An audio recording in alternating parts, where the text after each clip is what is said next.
উপরে দুরূদ পড়বে কে? আল্লাহ বলে ফেরেশতা পড়বে। কিন্তু ফেরেশতাদের কথা তো লেখা আছে। আল্লাহকে যদি আবার প্রশ্ন করি যে ফেরেশতাও তো সব মরে যাবে, তাইলে আপনার বন্ধুর উপরে দুরূদ কে পড়বে? আল্লাহ বলে বেওকুফ, তুই দেখোস না প্রথম তো আমি পড়তেছি ইন্নাল্লাহ, আমি আল্লাহ পড়তে থাকবো, বন্ধুর দুরূদ কখনো বন্ধ হইতে দিব না। যার দুরূদ সর্বদা আল্লাহ পড়ে আর কখনো বন্ধ হইতে দিবেন না, কখনো কখনো আনা হাইলা ইয়ামুত। এর উপরে আমরা কিভাবে দুরূদ পড়ি? দ্বিতীয় প্রশ্ন হইতে পারে। আল্লাহ বলতেছে দুরূদ তুমি পড়তে পারো না, ঠিক আছে, তোমার প্রশ্ন ঠিক আছে, এত বড় শান, যার উপরে আপনি দুরূদ পড়েন, আমি পড়ি কি করে? আল্লাহ বলে বন্ধুর উপরে দুরূদ পড়া তোমার উপরে হুকুম, এই জন্য, এটা বন্ধুর জন্য না। কার জন্য না? তোমাকে যে হুকুম দিছি কার জন্য না? বন্ধুর জন্য না, বরং তোমাকে হুকুম দিছি এই জন্য, এইদিকে এইদিকে এইদিকে, তোমাকে হুকুম দিছি এই জন্য আমি যেন তোমার উপরে 10টা রহমত নাযিল করতে পারি। এই জন্য তোমাকে হুকুম দিছি যে আমি যেন তোমার উপরে 10টা রহমত, কেননা এটা ছাড়া তো আমি পারবো না, এটা ছাড়া আমার এখানে পদ্ধতি নাই যে তোমার উপরে আমি 10টা রহমত নাযিল করি, পদ্ধতি নাই। যখন তুমি বন্ধুর উপরে পড়বে তো আমরা তোমার উপরে 10টা রহমত পাঠাবো। তোমাকে যে হুকুম দিছি এটা বন্ধুর জন্য না, বন্ধুর জন্য তো আমিই পড়ি। কে পড়ে? আল্লাহ। কে পড়ে? আল্লাহ। শুধু আল্লাহ? ফেরেশতাও পড়ে, ঠিক না? ফেরেশতাও পড়ে। কিন্তু তোমাকে যে পড়ার হুকুম দিছি এটা তোমার উপরে 10টা রহমত নাযিল করার জন্য। তাহলে এবার ভাবেন সারাদিনে কতবার দুরূদ পড়া দরকার ছিল? সব আছে, আজকে আমাদের কাছে রহমত নেই। কসম করে আমি তো লম্বা করতে চাইতেছি না, আমি আসলাম এখানে দ্বিতীয়বার। সব আছে আমাদের কাছে, রহমত নেই। 60টা দেশ আছে আমাদের কাছে, মুসলিম দেশ 60টা, 250 কোটি মুসলমান আছে, দুনিয়ার সবচেয়ে বড় টাকা আছে, দুনিয়ার সবচেয়ে বড় টাকা মুসলমানের কাছে। কুয়েতের টাকার তুলনায় আমেরিকার টাকা 4 গুণ ছোট, 5 গুণ ছোট। 1 দিনার দিলে $5 পাওয়া যায়, 1 দিনার দিলে $4 পাউন্ড পাওয়া যায়, 1 দিনার দিলে এরকমই 4 ইউরো পাওয়া যায়। দুনিয়ার এই 3টা টাকাই সবচেয়ে বড় আমাদের চোখে, ডলার, পাউন্ড আর ইউরো। কিন্তু এর চেয়েও 4 গুণ 5 গুণ বড় কুয়েতের টাকা, এর চেয়েও বড় হলো বাহরাইনের টাকা, এর চেয়ে বড় হলো ওমানের টাকা, এই 3টার চেয়েও বড় হলো ব্রুনাইয়ের টাকা। মুসলমানের কাছে দেশ আছে, সংখ্যা আছে, বড় টাকা আছে। কসম খোদা, দুনিয়া ঘুরে দেখেন, আজকে যে নেয়ামত আল্লাহ মুসলমানদেরকে দিছে, দুনিয়ার কাউকে নেয়ামতের ছোঁয়া দেয়।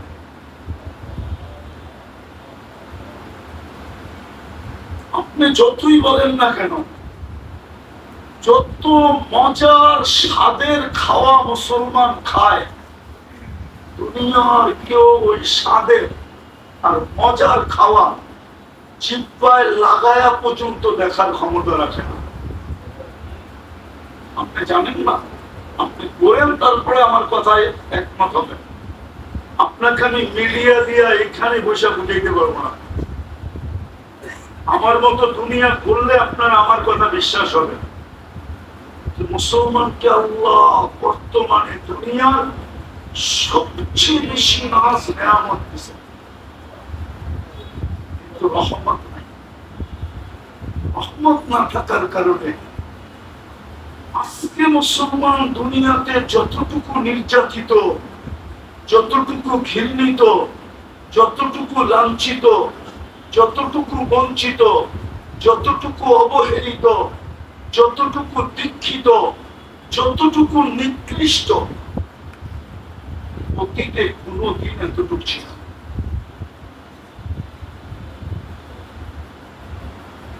আজকে মুসলমানের মতো নিকৃষ্ট নেই। আপনাকে আমি প্রমাণ দিব, প্রমাণ। এখানে অনেকেই শিক্ষিত,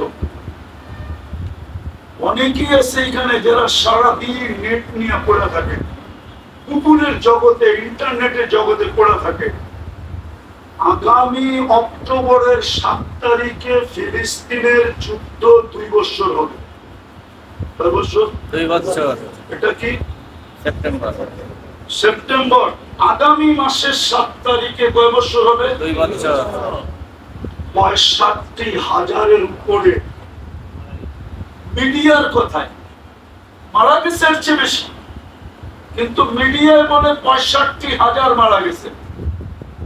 আচ্ছা বলেন, মানুষ প্রাণীর অন্তর্ভুক্ত না অন্তর্ভুক্ত না? অন্তর্ভুক্ত। অন্তর্ভুক্ত। সত্য তো না? মনে হয় পূজা বলতেছেন না? পূজা। তাইলে প্রাণীবাদীরা আজ পর্যন্ত একটা প্রতিবাদ করলো না কেন? ওরা তো কুকুর মারলেও প্রতিবাদ করে। নাইলে বাংলাদেশের সুপ্রিম কোর্ট কেন রায় দিল যে ঢাকা শহরের কুকুর আর সিটি কর্পোরেশন কোনদিন আগের মতো ইনজেকশন দিয়ে রাত্রে মারতে পারবে না? বন্দি করে নিয়ে কোথাও উঠায়া নিয়ে কোথাও ফিকা বাঁধতে পারবে না। বরং কুকুর যেইভাবে আছে ওইভাবে শহরে থাকবে, স্বাভাবিকভাবে মৃত্যু হইলে মরবে। কি নাই আপনার সুপ্রিম কোর্টের এই রায়? এই রায়ে জিতছে কারা? প্রাণীবাদীরা। ওরা রিট করছে, সুপ্রিম কোর্ট এই ফয়সালা দিছে। সারা দুনিয়ার থেকে এটার উপরে চাপ ছিল, সারা দুনিয়া এটাই রুলস। কেননা কুকুর ও প্রাণী, তাকে ইচ্ছা মতে নিধন করা যাবে না। যদি কুকুরের বেলায় আপনি এটা করতে পারেন, তাইলে ফিলিস্তিনের মানুষগুলা কি প্রাণী না? আপনারা নেটের জগতে থাকেন, আমাকে একজনে দেখান যে প্রাণীবাদী দুনিয়ার কোন সংস্থা আজ পর্যন্ত ছোট একটা নিন্দা, ছোট একটা প্রতিবাদ কি আপনি বলেন? আপনি তো পাইছেন, আপনি পাইছেন, আপনি পাইছেন, আপনি পাইছেন, আপনি পাইছেন, কেউ পাইছে? ওরা জানে মুসলমান এটা মানুষ না, এটা প্রাণী না, এটা আগাছা। এটা কি? এটা কি? আগাছা নিয়ে আমাদের প্রতিবাদ নাই, আমাদের প্রতিবাদ হইল প্রাণী নিয়া। ওরা ফিলিস্তিনের মুসলমানকে প্রাণী মনে করে না, ওরা ইরাকের মুসলমানকে প্রাণী মনে করে না, আফগানিস্তানের মুসলমানকে প্রাণী মনে করে না, এমনকি আপনাকেও মনে করে না। আপনি যতই ওদের রঙে রঙিন হন না কেন, আপনার পাসপোর্টে ধর্মের জায়গায় লেখা আছে ইসলাম। আর এটা অনলাইন দুনিয়া। আপনার পাসপোর্ট পাঁচ করতে দেরি, যেই দিন ফর্ম ফিল আপ করছেন, যেই দিন আপনার পুরা পাসপোর্ট হয়ে বাহির হয়ে আসছে, সব ডাটা সারা দুনিয়ায় ছড়ায় গেছে।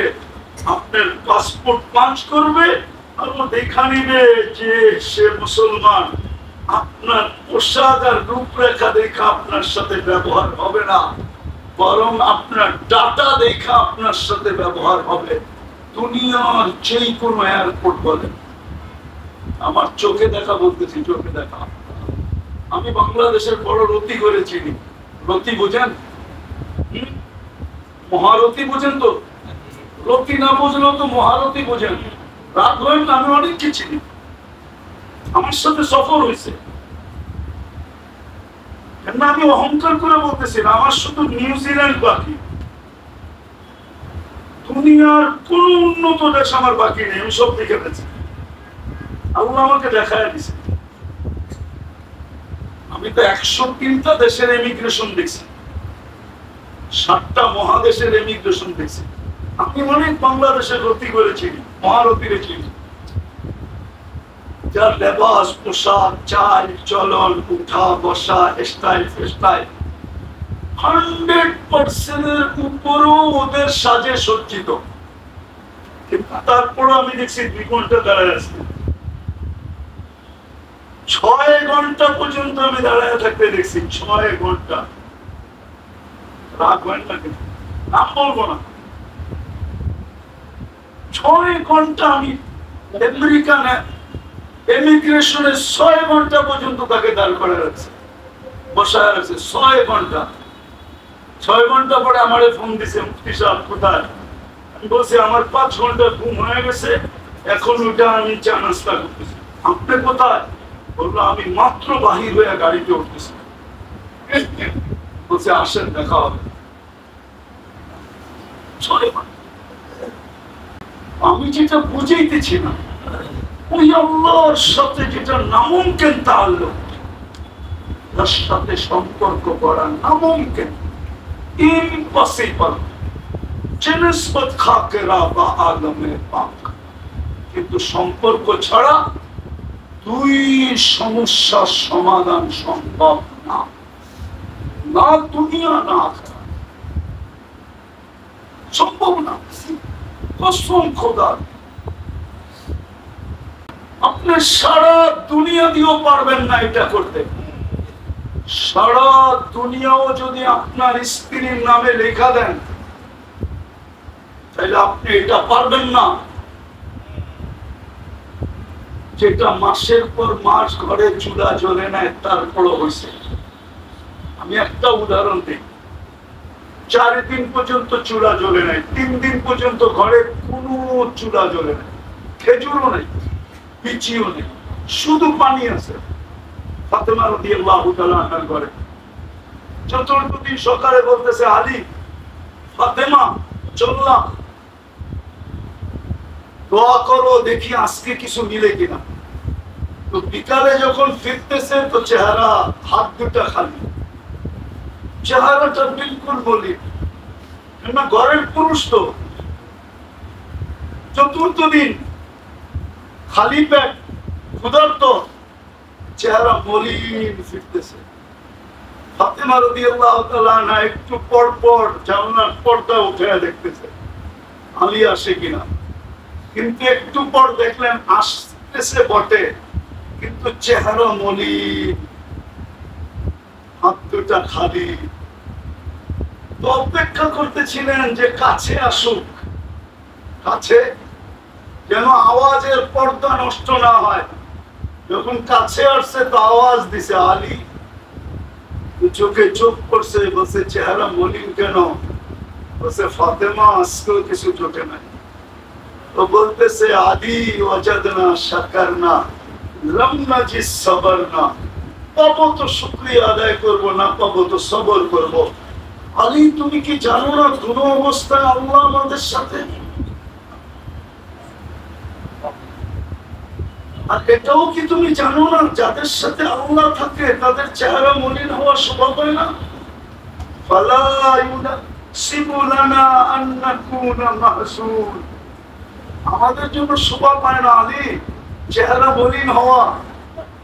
তোমার চেহারা মলিন কেন? আল্লাহ যাদের সাথে থাকে তাদের চেহারা মলিন হওয়া স্বভাব হয় না, তোমার চেহারা মলিন কেন? আলী হাসো তো খুলবো দরজা, নাইলে খুলবো না। পরেরটা আলী রাদিয়াল্লাহু তাআলা আনহু বলতেছে, একটু লম্বা করে বলছে, একটু পরিধি বাড়ায়া বলছে, রাহিমাল্লাহু ইমরাআতান ইয়া ফাতিমা, ফাতিমা তোর মতো মেয়েদের উপরে আল্লাহ রহমতের বৃষ্টি বর্ষণ করুক। দাখালা যাওজাহা বাইতাহা, স্বামী ঘরে ঢুকলো, সাররাত ওয়া তাবাসসামাত, তুই এখনো খুশিতে নাচতেছিস আর মুস্কি মুস্কি হাসতেছিস। রাহিমাল্লাহু ইমরাআতান, একটু ভাবেন না, একটু ভাবেন, একটু ভাবেন না, তুমি এই ঘরের সুখের চিত্রটা একটু ভাবেন না, কেমন চিত্র। এটা ওই দিনের কাহিনী, সেই দিন হাসান হোসাইনকে আল্লাহর রাসূল জিহ্বা চুষায়া খিদা নিবারণ করাইছিলেন। ওই দিনের কাহিনী, ওই দিনের কাহিনী। আমি যেটা বুঝেছিলাম, আল্লাহ পাওয়ার জন্য, যেটা ইম্পসিবল কে পসিবল করার জন্য আল্লাহ আমাদের ভিতরে মুহাম্মদুর রাসূলুল্লাহকে পাঠাইছেন। গ্রান্টি দিয়ে পাঠাইছিলেন, গ্রান্টি, গ্রান্টি। কোরআনে খুঁজলেও গ্রান্টি পাওয়া যাবে, হাদিসে খুঁজলেও গ্রান্টি পাওয়া যাবে, কিন্তু আফসোস উম্মত গ্রান্টি যুক্ত জিনিসকে ছেড়ে দিল, মেড ইন জিঞ্জিরায় আসক্ত হয়ে গেল। মেড ইন জিঞ্জিরা বোঝেন? আসল জাপান ছেড়ে দিল, মেড ইন জিঞ্জিরায় কি হয়ে গেল? আসক্ত হয়ে গেল। আল্লাহ মুহাম্মদুর রাসূলুল্লাহকে রবিউল আউয়াল মাসে এই জন্যই পাঠাইছেন, ইম্পসিবল কে পসিবল করার জন্য। আমি অন্য নবীদের কথা বলতেছি না, মুহাম্মদুর রাসূলুল্লাহকে আল্লাহ এই উম্মতের ভিতরে এই জন্য পাঠাইছেন যে ইম্পসিবল কে, আরো দুটা শব্দ আছে, যদি বোঝেন তাইলে বলবো। অল্প পরিশ্রমে অল্প সময়, সময়ও লাগবে, পরিশ্রম অল্প, সময়ও সময় অল্প, পরিশ্রম বিলকুল কম। আপনাকে আমি একটা দিয়ে দেখাই, এক রাত্র ৮৩ বছর পরিশ্রম কয় রাত, সজাগ, ইবাদত, বندگی, জিকির, তেলাওয়াত, তাসবিহ, তাহলিল, সজাগ, ইবাদত কয় রাত্রে, ইবাদত এক রাত্রে, কিন্তু মিলবে ৮৩ বছর। ৮৩ বছর। এটা খায়ের বাদ দিয়া, খায়ের বাদ দিয়া, কি দিয়া? খায়ের বাদ। এটার আগে একটা শব্দ আছে খায়ের, আর খায়েরকে যদি যোগ করেন তাহলে খায়ের একটা তর্জমা আল্লাহ নিজে করছে এক হাদিসে কুদসির ভিতরে, ওয়ালি খায়রি লা নিহায়া, আমার খায়েরের কোনো সীমা রেখা নাই। যদি এটা এখানে যোগ করি তাহলে আল্লাহ বলে ৮৩ বছর তোমাদের গণনায়, কিন্তু এই ৮৩ বছরের কোন সীমা রেখা নাই। যদি বলবেন আবার এটা কি করে হয়, তাহলে আমি আপনাকে উদাহরণ দেই। আমাদের মাথার উপরে আকাশ কয়টা? একটা। সীমা রেখা আছে না, তাহলে একটা, আবার সীমা রেখা নাই হইল কি করে? আল্লাহ বলে ৮৩, কিন্তু সীমা রেখা নাই। সীমা রেখা যেমন আকাশ মাথার উপরে কয়টা? একটা। ৭টা, ঠিক না? একটাই বললাম, আমরা দেখি একটা, ঠিক না? সীমা রেখা আছে না। তো খায়ের যোগ করলে আপনার ১ বৎসর, ৮৩ বৎসর, কিন্তু সীমা রেখাহীন। সময় অল্প, পরিশ্রম অল্প। মুহাম্মদুর রাসূলুল্লাহ এই জন্য আছে, শুধুই ইম্পসিবলকে পসিবল বানানোর জন্য। এই জন্যই তো গ্রান্টি দিছে, ডেলি 32 বার যেটা তোমরা চাও কমসে কম, ইহদিনাস সিরাতাল মুস্তাকিম, ডেলি 32 বার চাই। চাই ইমামের মাধ্যমে হোক, চাই একা একই হোক। ফরজ 17 রাকাত, বেতের 3 রাকাত, 20 রাকাত, সুন্নতে মুআক্কাদা 12 রাকাত, 32 রাকাত। 32 রাকাতে সূরা ফাতিহা পড়ি, প্রত্যেকবার বলি ইহদিনাস সিরাতাল মুস্তাকিম। আল্লাহ বলে সিরাতাল মুস্তাকিম ইন তুতিউহু তাহতাদু। সিরাতে মুস্তাকিম পাওয়ার জন্য, আমি সম্ভব করার জন্য, যেটা অসম্ভব আমি বন্ধুকে পাঠায় দিছি। বন্ধুর কদমে যা, বন্ধুর দাসত্বে যা, বন্ধুর কদমে যা, বন্ধুর কাছে যা, বন্ধুর পায়ের কাছে যা, হেদায়েত পেয়ে যাবে।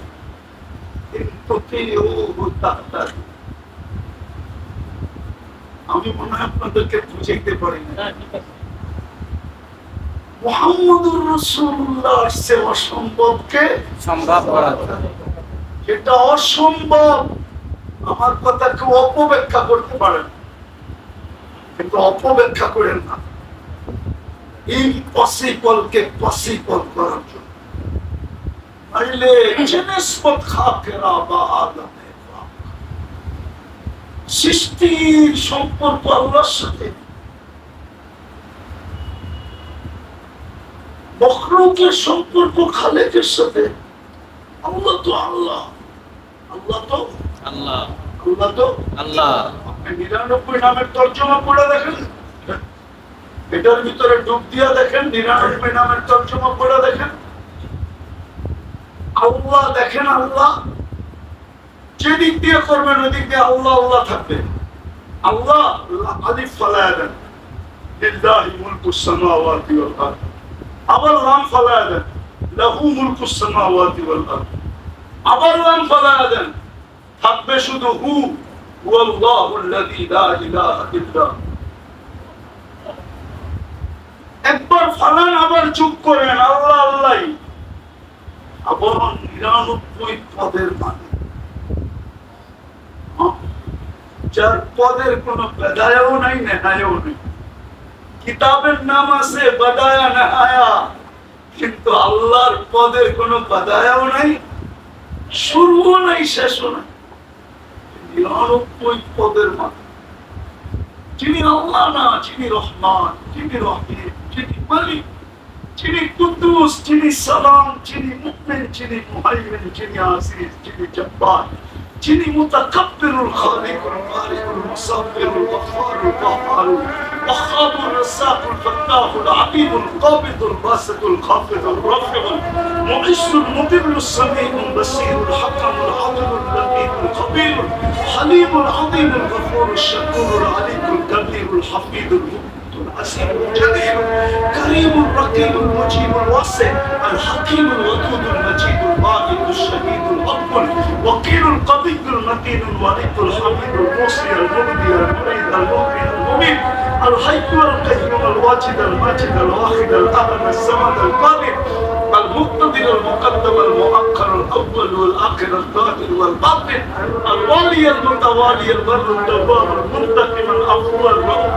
مالك الملك ذا الجلال والإكرام المقسط والجامع والغني والمغني المانع الدار النافع النور الهادي البديع والباقي الوارث والرشيد الصبور جل جلاله يا الله আপনি সম্পর্ক করেন কি করে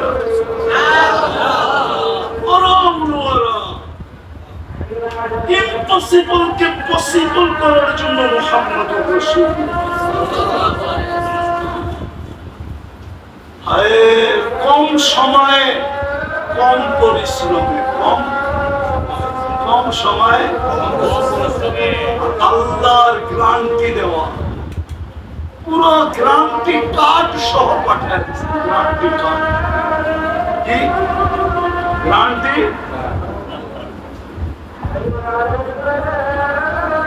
গ্যারান্টি কার্ড দিয়ে পাঠাইছে। আমি তো একটা দেখে না। আর এই ক্রান্তি কাটকে মাইনেই সাহাবায়ে কিরাম 400 মেডেল পেয়েছে আর দুনিয়াকে কাঁপায় দেখায় দিয়ে গেছে। একজন যেখানে গেছে একজন আপনারা ইতিহাস পড়া দেখেন না, সমগ্র চীনকে দুইজনের, চীন না বর্তমান চীন না মঙ্গোলিয়া সহ চীন, দুইজনে মুসলমান বানিয়েছেন। দুইজনে হুজুররা রাখবেন না, পায়ে হাত রাখে, ইতিহাস পড়ে দেখে কয়জনে? কয়জনে? দুইজন। শুধু দুইজন। আবু ওয়াক্কাস ওয়াহাব ইবনে মালিক, শুধু দুইজনে পুরো চীনকে মুসলমান বানিয়েছে। কমরু আইল্যান্ডকে শুধু 14 বছরের বাচ্চা মুসলমান বানিয়েছে। মোহাম্মদ ইবনে ওসমান ইবনে আফফান, আমি সফর করে আসছি এখানে, ওই খবর আমি চিনি। আমি 2 ঘন্টা ছিলাম ওই কবরের মধ্যখানে, ওই দেওয়ালের মধ্যে আমি দরজা আটকানো অবস্থায় 2 ঘন্টা ছিলাম। বিদায় অনেক জিনিস আছে। আমাদের আমিনুল ইসলাম সাহেব আপনারা দেখছেন কিনা জানি না, হুজুরে দেখলে দেখতে পারেন, লালবাগের খতিব ছিল। একটা জমানা ছিল খেতাবাদ বলতে আমিনুল ইসলাম, মৌলানা গাফফার সাহেব, তারপরে হাবিবুল্লাহ মিসবাহ, কওমিদের ভিতরে এই 3 জনকে বোঝানো হইতো খতিব বলতে। আরো ছিলেন কিন্তু ঢাকাতে এত মশহুর ছিলেন না। উনি তো অনেক আগে চলে গেছে। ওনার তাফসীর যখন শুরু হইতো তখন ওই 7,000 থেকে নিয়ে মাইক ফরিদাবাদ পর্যন্ত লাগতো। আমি জানি সব, আমার কাছে মোটামুটি একটু কাটাকাটি করি তো তারিখ আমার কাছে জানা আছে। যেটা বলতেছিলাম, তারিখ কাটলে আপনি দেখবেন 14 বছর ছেলে একটা দেশকে মুসলমান বানিয়েছে। কমরু আইল্যান্ড দুনিয়া একটা দেশ, যেই দেশে সরকারি ভাবে কুকুর পালা নিষেধ। সরকারি ভাবে কি? কুকুর পালা নিষেধ। কুকুর পালা নিষেধ। কুকুর পালা নিষেধ না, আপনি নিয়েও যেতে পারবেন না। এয়ারপোর্ট থেকে রিটার্ন আপনি যে হন, ওই দেশে কুকুর নিয়ে ঢুকাও নিষেধ, পালাও নিষেধ। ওটা হলো কমরু আইল্যান্ড। মোহাম্মদ ইবনে উসমান ইবনে আফফানের কবর, 14 বছরের ছেলে। শুধু মুহাম্মদুর রাসূলুল্লাহ সাল্লাল্লাহু আলাইহি ওয়াসাল্লামের গোলামীরা। আজকে আমরা সব দোষী মুহাম্মদুর রাসূলুল্লাহ ছাড়া। মুহাম্মদুর রাসূলুল্লাহ সাল্লাল্লাহু আলাইহি ওয়াসাল্লাম ভালো মতে দিলে গেঁথে রাখেন, ইম্পসিবল কে পসিবল করার জন্য, আল্লাহর সাথে তাআল্লুক করার জন্য, কম পরিশ্রমে কম সময়। কিন্তু একটা প্রশ্ন এখানে রয়ে গেছে যে মানতাম। কোরআনের এক আয়াতের প্রশ্ন হয়, সূরা ইব্রাহিমের প্রথম আয়াত, আলিফ লাম রা কিতাবুন আনজালনা ইলাইকা লিতুখরিজান নাসা মিনাল যুলুমাতি ইলান নূর। আল্লাহ আমাদের নবীজিকে খেতাব করে বলছিলেন, ওইখানে একটা প্রশ্ন হয়, আল্লাহ আমাদের নবীজিকে কিয়ামতের সকাল পর্যন্ত সময় দিলেন। কি সময়? কতটুকু? কিয়ামতের সকাল পর্যন্ত 2-4 হাজার বছর বয়স দিতেন। দিলেন তো 63 বছর বয়স। 2-4 হাজার বছর দিল তো মনকে মানতাম, ঠিক না? কি প্রশ্ন আসে না? না মনে হয় হুজুর মনে হয় ফতোয়া দিয়ে দিন না আমার উপরে উল্টা পাল্টা। প্রশ্ন আসে কি আসে না? হ্যাঁ, 2-4 হাজার বছর বয়স দিয়ে দিতেন, 500,000 বছর বয়স দিয়ে দিতেন, 5,000 বছর দিতেন, তাইলেও তো মনকে বুঝাইতে পারতাম। বয়স দিলেন কত? 63। হ্যাঁ 63 বছর। মেরাজে তো নিয়ে গেলেন মানলে, মেরাজে তো নিয়ে গেলেন মানি, কিন্তু জমিনে তো তবুকের বাইরে নিলেন না। আল্লাহ রসুলের সবচেয়ে লম্বা সফর কোথায়? মেরাজ। তবুক। জমিনের ভিতরে সবচেয়ে লম্বা সফর তাবুক পর্যন্ত, এর চেয়ে লম্বা সফর নেই। কমসে কম সুলাইমান আলাইহিস সালামের মতো দিয়া দিতেন কুদুম ওয়া শাহরুন ওয়া রাওয়াহু ওয়া শাহরুন। একবার এদিক দিয়ে একটা চক্কর দিত উত্তর থেকে দক্ষিণ, আবার আরেকটা চক্কর দিত বিকাল বেলা কি পূর্ব থেকে পশ্চিম, ঠিক না? কি তাহলে তো সকালে এক চক্কর, বিকালে এক চক্কর, সারা দুনিয়ার চক্কর হয়ে যেত, ঠিক না? কি মনে আমি বুঝাইতে পারতেছি? হ্যাঁ দিতেন, তাও তো দিলেন না। সবচেয়ে লম্বা জমিনি সফর কোথায়? আল্লাহ আমাকে বুঝাইতে চাইতেছে, বেওকুফ তুইও তো কোরআনের আয়াত বুঝোস নাই। যদি 5000 বছর বয়সী দিতাম তো তোকে নায়েবে রাসূল কেন বানাইতাম? এদেরকে নায়েবে রাসূল কেন বানাইতো? একে নায়েবে রাসূল কেন বানাইতো? বন্ধুকে যদি 5000 বছর বয়স দিতাম তাওরাসনাল কিতাব আল্লাযীনা ইসতাফাইনা কেন হতো না? মনে বুঝাইতে পারি আওরাসনাল কিতাব আল্লাযীনা ইসতাফাইনা কেন হতো? তাহলে তো এটা হওয়ার সুযোগ ছিল না। কেন 5000 বছর পরে যায় ভাবতাম, 5000 বছর পরে যায়, কিন্তু 5000 বছর পর্যন্ত ভাবার কোনো দরকার নাই, দরকার নাই, দরকার নাই। আল্লাহ বলে বেওকুফ তুই বুঝোস নাই, 60 বছর বয়স কেন দিলাম? এই জন্যই তো দিলাম যে আওরাসনাল কিতাব আল্লাযীনা ইসতাফাইনা। সারা দুনিয়া এই জন্যই তো চক্কর লাগাই নাই। যদি বন্ধুই চক্কর লাগাইতো সারা দুনিয়া, তাহলে তোদেরকে নায়েব হিসাবে কেন ঘোষণা করতাম? আওরাসনাল কিতাব আল্লাযীনা ইসতাফাইনা কেন করতাম?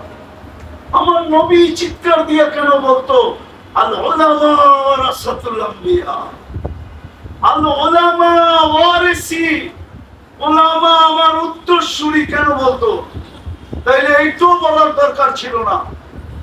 যদি সারা দুনিয়া চক্কর লাগায় দিতাম, সকালে একবার বিকালে একবার, হ্যাঁ সকালে একবার বিকালে একবার, হ্যাঁ পারতেন না? পারতেন না? পারতেন। হ্যাঁ তাহলে তোকে কেন সারা দুনিয়ায় ঘুরাইতাম? মনে বুঝাইতে পারি। চলে গেছেন ইম্পসিবল কে পসিবল বানানোর জন্য মুহাম্মদুর রাসূলুল্লাহ সাল্লাল্লাহু আলাইহি ওয়াসাল্লাম। আর মুহাম্মদুর রাসূলুল্লাহ সব কিছুকে ধরে রাখার জন্য ওয়ারাসাতুল আম্বিয়া। বুঝাইতে পারছি কিনা জানেন? এই জন্য হক্কানি আলেম ওলামা এরা সব কিছু সুরক্ষিত করতেছে। এরা চৌকিদার, 4 ভাবে চৌকিদারি করতেছে। কয় ভাবে? 4 ভাবে। আপনার দেশ 4 ভাবে সুরক্ষিত। কয় ভাবে? 4 ভাবে। সামুদ্রিক ভাবে সুরক্ষিত নেভির দ্বারা, সামুদ্রিক ভাবে সুরক্ষিত নেভির দ্বারা, আকাশ পথে সুরক্ষিত বিমান বাহিনী দ্বারা, ঠিক না?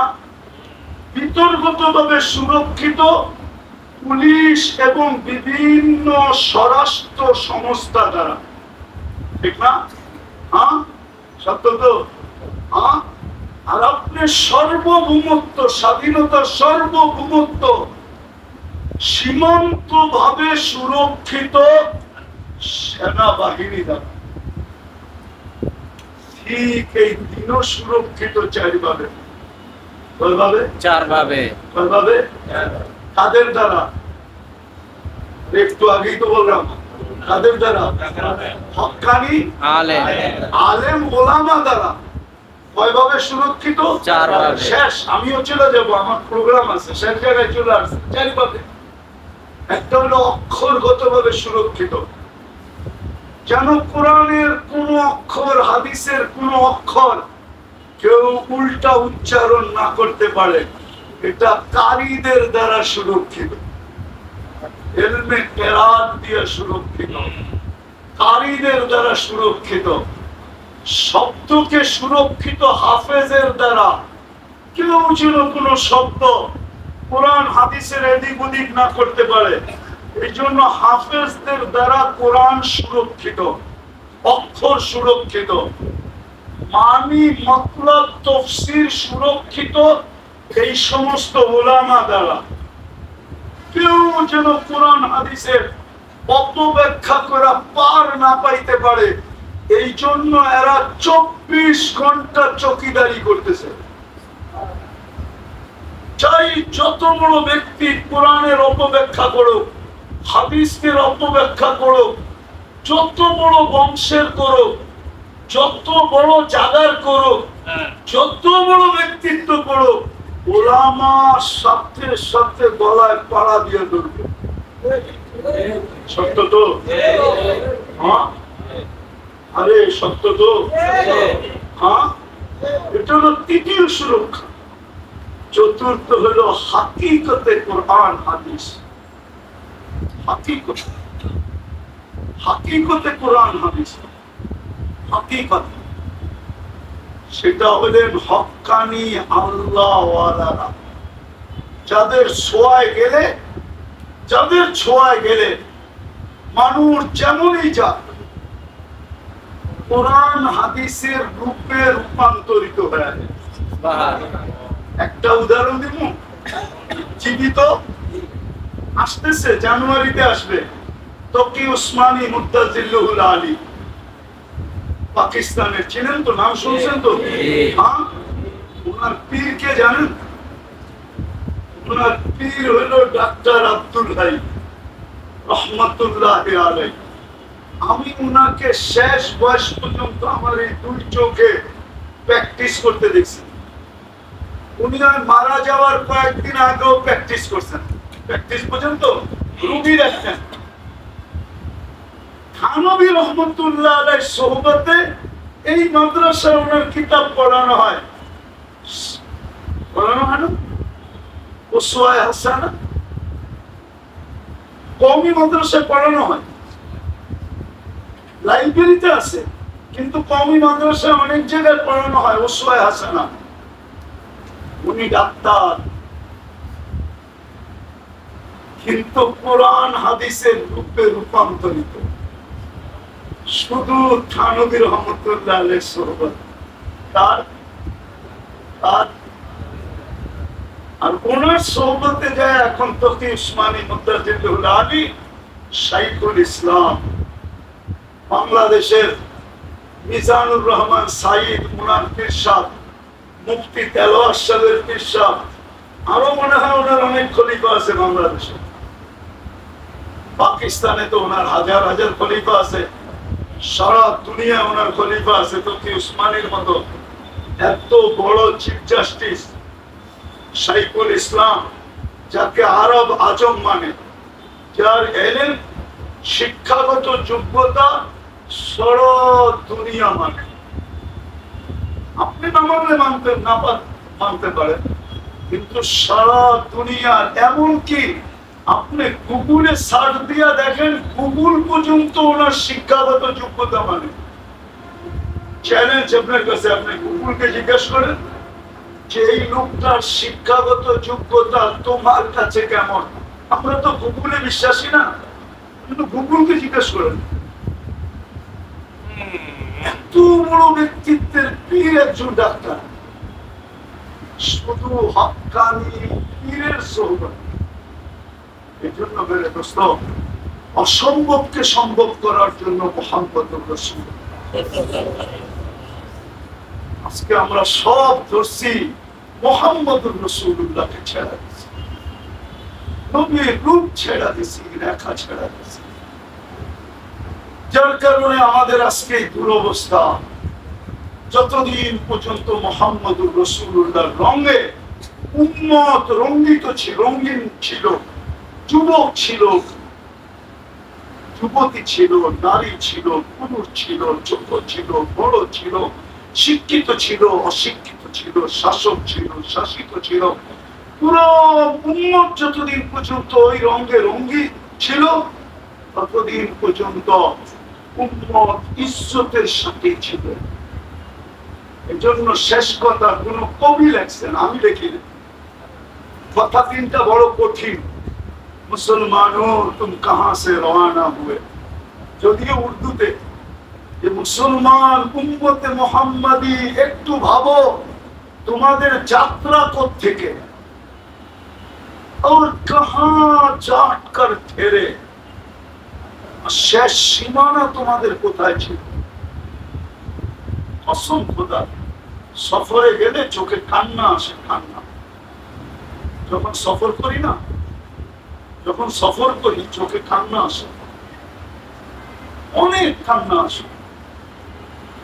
আল্লাহ আমাকে বহু জায়গায় নিয়ে গেছে তো, আমি মরক্কো 2 বার গেছি, টিউনিসিয়া 1 বার গেছি, মরিতানিয়া আমি একবার গেছি। মরিতানিয়া কিন্তু আটলান্টিকের পাড়ে, ওই পাড়েই ব্রাজিল। তো দেখছি তো সাহাবাদের ছাপ কোথায় কোথায় আছে। আবু অত কম দেখান নাই পর্যন্ত।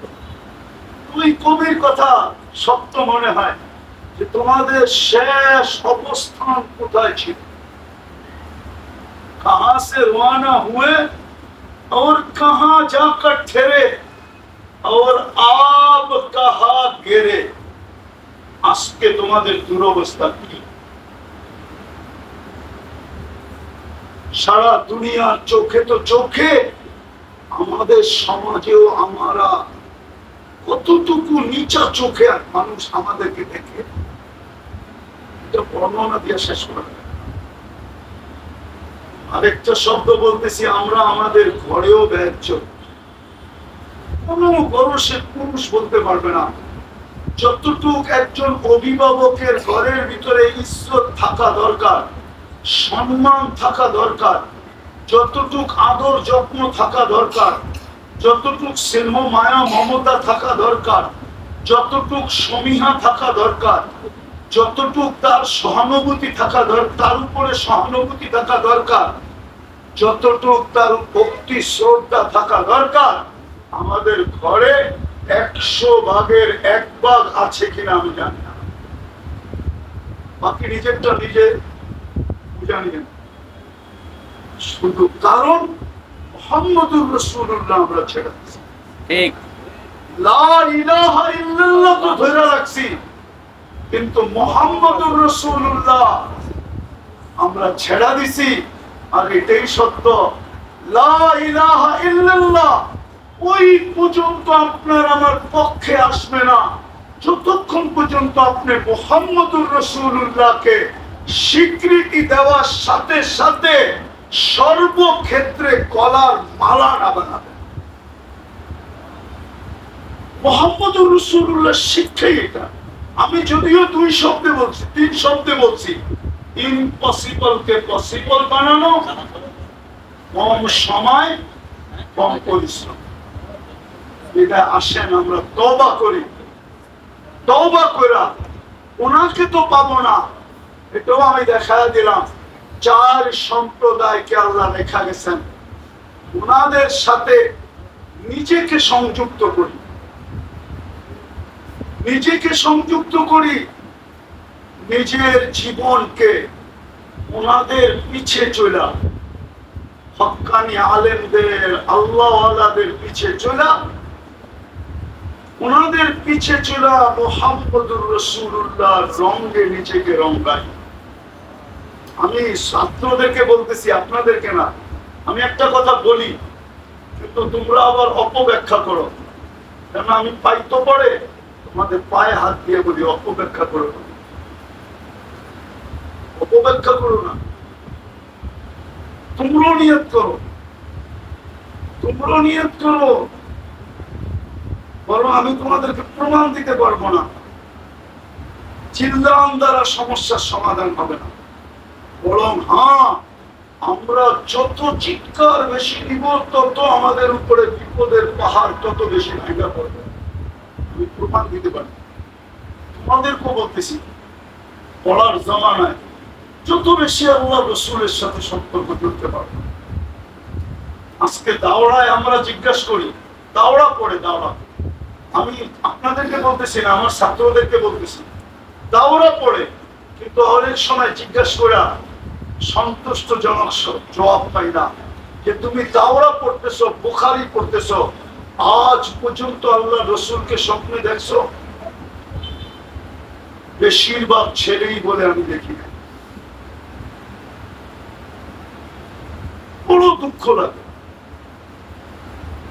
কসম খোদার তোমাদের ওস্তাদদের সামনে বলতেছি, আমাদের জামানায় আমরা দেখতাম মক্তব থেকে মিজান পর্যন্ত পৌঁছতে পারতো না, হয়তো তাফসির, তাইসির, নাইলে মিজান, নাহবে মৃত্যু মুকাম্মাল, এই পর্যন্ত পৌঁছতে পৌঁছতে আল্লাহর রসুলকে স্বপ্নে দেখাবেন। আমি বুজুর্গি বলতেছি না, বুজুর্গি তোমাদের ভিতরে উৎসাহ পয়দা করার ব্যাপারে বলতেছি। আল্লাহ যদি অহংকার হয় তো আমাকে মাফ করো। আমার মনে আছে, আমার মনে আছে আমার প্রথম জিয়ারত মিজানের বছর, আমি স্কুল থেকে গেছি, আমি 5-এ বৃত্তি পায় মাদ্রাসায় গেছি, শুধু উর্দু আর আরবি শিক্ষার শৌকে, কোনো আলেম হওয়ার শৌকে না। আমার শখ ছিল আমি উর্দু ভাষা শিখবো, আরবি ভাষা শিখবো, এটার প্রতি আমার আগ্রহ ছিল, কোনো আলেম হওয়ার না। আমার ভাই বলছে মাদ্রাসায় যেতে হবে, ঠিক আছে, এই 2 ভাষা আমার শিখতে হবে। ভাষা শিখা আমার উদ্দেশ্য ছিল, আলেম হওয়া না। কিন্তু ভাই তো হেকমতে ঢুকাইয়া দিছে যে এখন তুই বাহির বই আলেম না হইয়া বাহির হবি কি কইরা, পাইপলাইনে ঢুকাইয়া দিছে, এমন মেশিনে ঢুকাইয়া দিছে, যেরকমই বানায়া হোক আল্লাহ বানায়া বাহির করে দিছে। আমাদেরকে উৎসাহিত করার জন্য বলতেছি। আমি তো স্কুলে পড়তাম, আমি তো খুলনা বিভাগের ভিতরে বৃত্তিতে ফার্স্ট হয়েছি। বাংলাদেশের অধিকাংশ ক্যাডেট কলেজ থেকে আমার নামে চিঠি আছে, এই ছেলেকে আমরা চাই। আমি তো এখন মেজর জেনারেল হয়ে রিটায়ার করতাম, উটের বাড়ির চোটে বাংলাদেশের মাটি কাঁপায় যেতাম, এখনো আল্লাহ কাঁপায় আরেক লাইনে। মাদ্রাসা আল্লাহ নিয়ে গেছেন। তো আমার মনে আছে, আমি তোমাদেরকে উৎসাহের জন্য বলতেছি, মিজানের বৎসর আমার সর্বপ্রথম দিতা। কিন্তু আজকে দাওরার ছেলেদেরকে দেখি, জিজ্ঞাসা করলে হা বলতে পারে, তোমাদের পায়ে হাত দিয়া বলি, চতুর্দিকের আওয়াজ থেকে নিজের কানকে বন্ধ করে ফেলো, চতুর্দিকের দৃশ্য পটকে দেখার থেকে নিজেকে অন্ধ করে ফেলো, সবার জবাব দেওয়ার থেকে নিজেদেরকে বোবা বানায় ফেলো। মুহাম্মদুর রাসূলুল্লাহর রঙে রঙিন হও। ইনশাআল্লাহ একদিন আসবে তুমি চমকাবে, এরকম চমকানি চমকাবে, তোমাকে তালাশ করতে হবে না, দুনিয়া তোমাকে তালাশ করবে। পারবা? পারবা? তোমরা পারবা? চোখ বন্ধ করো, কান বন্ধ করো, জবান বন্ধ করো, চতুর্দিকে দৃশ্য দেখার থেকে। তোমরা কাসেম নানতুবি রহমতুল্লাহ আলাইহির ছাত্র, মাদ্রাসার ছাত্র, রুহানি তাআল্লুক এখানে আছে। রুহানি, আমি এই মজলিসের ভিতরে বলতেছি, কোন একটা প্রশ্নের জবাব। আমাকে একজন লেখা পাঠাইছে, হুজুর আপনি কি দারুল উলুম, উনি এরকম লেখা পাঠাইছে যে আপনি তো দারুল উলুম দেওবন্দের কাসেম নানতুবি রহমতুল্লাহ বানানো দারুল উলুম দেওবন্দের কি জানি নিয়মতান্ত্রিক ছাত্র না, তো আপনি কাসেমই লেখেন কেন?